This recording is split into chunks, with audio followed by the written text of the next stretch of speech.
नमस्कार दोस्तों, मेरे चैनल पर आप सभी का फिर से स्वागत है। आपने लोगों को अक्सर ये बोलते हुए सुना होगा कि बिजली का कार्य करते वक्त जूते पहनना चाहिए या ग्लव्स पहनना चाहिए, गीले हाथों से तार नहीं छूना चाहिए। तो ऐसा आखिर क्यों है? ऐसा क्यों है कि तार में करंट बहती है और ग्लव्स में करंट नहीं बहती? क्योंकि इसके पीछे उस पदार्थ की यानी एटम की विशेषताएं होती हैं, परमाणु की विशेषताएं होती हैं, जिनसे यह डिसाइड होता है कि उस पदार्थ में करंट बहेगा या नहीं बहेगा। तो आइए विस्तार से जानते हैं कि इंसुलेटर, कंडक्टर, सेमीकंडक्टर यानी कि चालक, कुचालक और अर्धचालक क्या होते हैं, और कोई पदार्थ चालक, कुचालक या अर्धचालक कैसे बनता है। तो चलिए जानते हैं। सबसे पहले हम चालक की बात करते हैं। तो चालक पदार्थ ऐसे पदार्थ होते हैं जिनमें करंट का प्रवाह आसानी से होता है, यानी उनमें वोल्टेज लगाते ही करंट बहने लगती है और वे पदार्थ करंट के बहाव को ज़्यादा अवरुद्ध नहीं करते, यानी उसमें करंट आसानी से बहती है। अब कुचालक पदार्थ क्या होते हैं? तो कुचालक पदार्थ ऐसे पदार्थ होते हैं जिनमें करंट नहीं बहती है, यानी एक निश्चित अवधि तक या निश्चित मात्रा तक वोल्टेज देने पर उनमें करंट नहीं बहती है और ये वोल्टेज बहुत हाई होता है, यानी कि एक बहुत हाई वोल्टेज देने पर भी इन पदार्थों में करंट नहीं बहती है। ऐसे पदार्थ क्या कहलाते हैं? कुचालक पदार्थ। अब सेमीकंडक्टर यानी कि अर्धचालक क्या होते हैं? तो अर्धचालक चालक और कुचालक का ही मिला जुला रूप है। ये वे पदार्थ हैं जिनमें करंट तो बहती है पर चालक जितना आसानी से नहीं बहती है, और करंट प्रवाह के लिए इन्हें कुचालक जितने अत्यधिक हाई वोल्टेज की जरूरत भी नहीं होती है। तो ये पदार्थ क्या कहलाते हैं? सेमीकंडक्टर यानी कि अर्धचालक। अब कोई भी पदार्थ चालक, कुचालक या अर्धचालक कैसे बनता है, ये उसके परमाणु पर निर्भर करता है। ठीक है, तो इसके लिए हमें एक बार परमाणु को पुनः समझना होगा। किसी भी एटम में या परमाणु में सबसे केंद्र में एक न्यूक्लियस होता है और इस न्यूक्लियस के चारों तरफ इलेक्ट्रॉन विभिन्न विभिन्न कक्षाओं में चक्कर काटते हैं। इन कक्षाओं को हम क्या कहते हैं? एनर्जी लेवल कहते हैं। ठीक है, अब ये इलेक्ट्रॉन, जो इलेक्ट्रॉन इस न्यूक्लियस के जितने पास होते हैं उन इलेक्ट्रॉनों की एनर्जी उतनी कम होती है, और जो इलेक्ट्रॉन न्यूक्लियस से जितना दूर होते हैं उन इलेक्ट्रॉनों की एनर्जी उतना अधिक होती है। ठीक है, किसी भी परमाणु की जो सबसे बाहरी कक्षा होती है उसे हम क्या कहते हैं? वैलेंस बैंड कहते हैं। और जब हम इस वैलेंस बैंड के इलेक्ट्रॉनों को हम अलग से ऊर्जा देते हैं यानी कि एनर्जी देते हैं, अब वो एनर्जी चाहे वोल्टेज के फॉर्म में हो चाहे वो हीट के फॉर्म में हो, तो जैसे ये इलेक्ट्रॉन एनर्जी गेन करते हैं, इनमें एनर्जी बढ़ती, तो ये इलेक्ट्रॉन क्या करते हैं कि इस कक्षा को छोड़कर फ्री हो जाते हैं और कहाँ चले जाते हैं? कंडक्शन बैंड में। अब आप पूछेंगे कंडक्शन बैंड क्या होता है? तो ये एक ऐसा एरिया है, इस इलेक्ट्रॉन के चारों तरफ एक ऐसा एरिया होता है जहां पे फ्री इलेक्ट्रॉन रहते हैं। अब ये जो इलेक्ट्रॉन एनर्जी लेकर इस एटम को छोड़ के बाहर हो जा रहे हैं, तो इन्हीं इलेक्ट्रॉन को हम क्या कहते हैं? Free electron.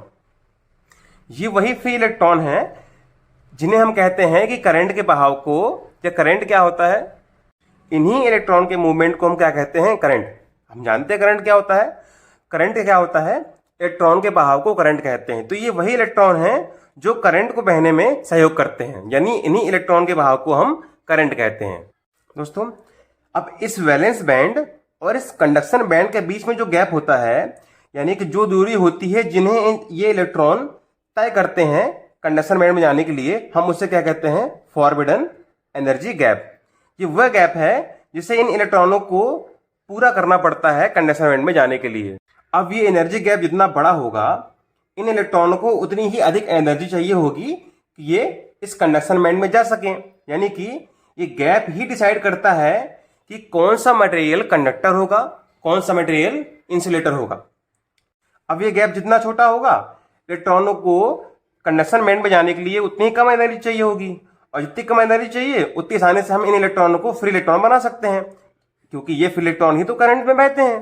ठीक है, ये फ्री इलेक्ट्रॉन ही करंट के रूप में बहते हैं। अब हम इस कंडक्शन बैंड, वैलेंस बैंड और इस फॉरबिडन एनर्जी गैप को एक चित्र के माध्यम से समझते हैं और देखते हैं कोई भी चीज कंडक्टर कैसे बनती है, इंसुलेटर कैसे बनती है और सेमीकंडक्टर कैसे बनती है।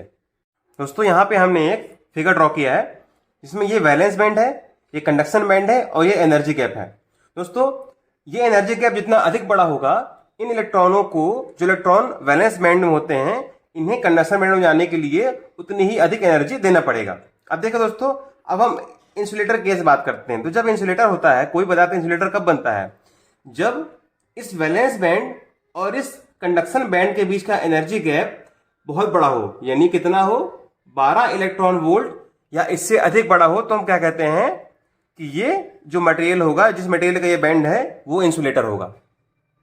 अब दोस्तों, जिन मटेरियलों में ये एक वैलेंस बैंड और ये कंडक्शन बैंड के बीच में जो एनर्जी गैप होगा 1 इलेक्ट्रॉन वोल्ट का होगा, यानी कि पहले जो हमारा इंसुलेटर था उसमें ये गैप कितना था, 12 इलेक्ट्रॉन वोल्ट, यानी कि गैप बहुत बड़ा था। अब जब गैप बहुत छोटा हो जाए और कितना बचे, सिर्फ 1 इलेक्ट्रॉन वोल्ट, तो ऐसे पदार्थ जिनके वैलेंस बैंड और कंडक्शन बैंड के बीच में फॉरवर्ड एनर्जी गैप सिर्फ 1 इलेक्ट्रॉन होता है, उन्हें हम क्या कहते हैं, सेमीकंडक्टर। ठीक है दोस्तों, क्या कहेंगे हम इसे, सेमीकंडक्टर कहेंगे।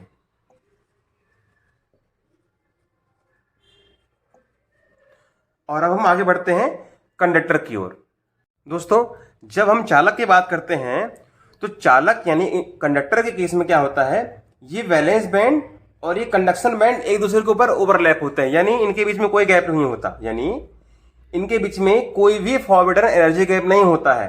तो हल्की सी भी एनर्जी हम जैसे इलेक्ट्रॉनों को देते हैं तो इलेक्ट्रॉन क्या होते हैं, इस वैलेंस बैंड से जम करके कंडक्शन बैंड में चले जाते हैं और इलेक्ट्रॉन फ्री हो जाते हैं, यानी फ्री इलेक्ट्रॉन बन जाते हैं और करंट के बहने में सहयोग करते हैं।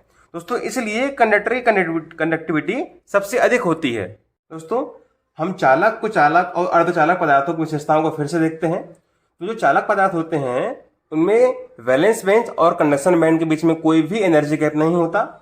कुचालक पदार्थ होते हैं उनमें 12 इलेक्ट्रॉन वोल्ट या इससे अधिक एनर्जी गैप होता है, जिस कारण इलेक्ट्रॉन वैलेंस बैंड से कंडक्शन बैंड में जंप नहीं कर पाते हैं, या जंप करने के लिए बहुत ही ज्यादा एनर्जी चाहिए होती है और इनमें करंट नहीं बहती है। ठीक है। और जो अर्धचालक पदार्थ होते हैं इनमें बहुत कम एनर्जी गैप होता है, यानी कि कितना, सिर्फ 1 इलेक्ट्रॉन वोल्ट, जिसमें हम थोड़ा सा एनर्जी जैसे देते हैं तो तुरंत इलेक्ट्रॉन वैलेंस बैंड से निकल के कंडक्शन बैंड में चले जाते हैं और करंट बहने लगती है। अब यदि मैंने आपको जो भी पढ़ाया है और आपके समझ में आ गया है, ठीक है, तो आप प्लीज़ मेरे चैनल को सब्सक्राइब करें और अपने भाई को आगे बढ़ने के लिए सपोर्ट करें और लाइक करें। Thank you. मिलते हैं अगले वीडियो में। जय हिंद।